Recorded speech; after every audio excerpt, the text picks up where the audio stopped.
What is up, everybody? It's Acorn Man back with another LEGO Star Wars review, and today we're going to be taking a look at the 75320 Snowtrooper Battle Pack from 2022, released for $19.99. Real quick, guys, don't forget to like and comment below if you're a fan of this set or enjoy the review, and we're going to start by taking a look at the box. As you guys can see, not a whole lot to this one. Obviously, we're going to be on Hoth, but I never get tired of seeing it. Contents at the center, minifigs on the bottom corner, with the set info and logo at the top corner. Snowtrooper on the top, no surprise there. And the contents and features on the back, really not much to note with this one, with its only feature being a stud shooter. But there's usually not a whole lot of functionality in your battle packs anyway, and that's going to do it for the box, so let's take a look at the minifigures.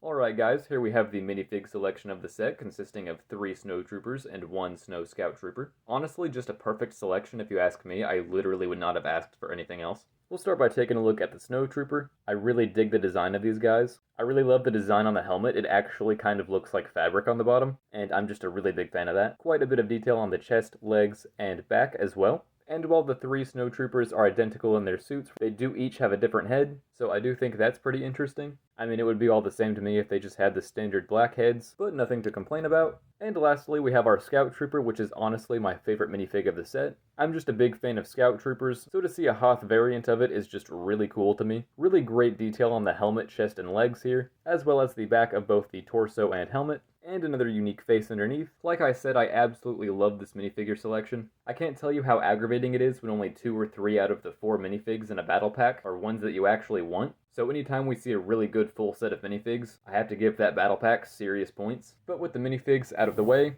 let's get on to the builds. As you guys can see, this battle pack comes with 3 builds, which is more than usual, although there really isn't a whole lot to say about them. I do like this little snow enclosure, and I could definitely see some mock potential if you're getting a lot of these. Would be really great to make some hills or a landscape with, but obviously as it is, it really does nothing. So it's not terrible, but I don't really see myself getting any use out of these. We do have a small clip for binoculars in the back though, so I guess that's nice. Next up we have an E-Web blaster, which is kind of an essential to a Snowtrooper battle pack, and I actually quite like the design of this one. It does stand on its own pretty well, and by that I mean it can actually physically stand on its own, unlike some of the previous models which really struggle with that. But unfortunately, it still can't really rotate, at least not without coming off or bending the legs, but overall it's not bad. I do think it looks pretty good, so overall I would consider this a positive addition to the set. And lastly, we have the best part of the set, at least other than the minifigures in my opinion, the speeder. This is a really great build, looks really good, and is a perfect size. Not really a whole lot of detail outside of the control panel here, but I think it has all it needs to get the job done. So overall, I think these 3 builds are fine. I don't really have much of an opinion on any of them, but no problems either, so that's good.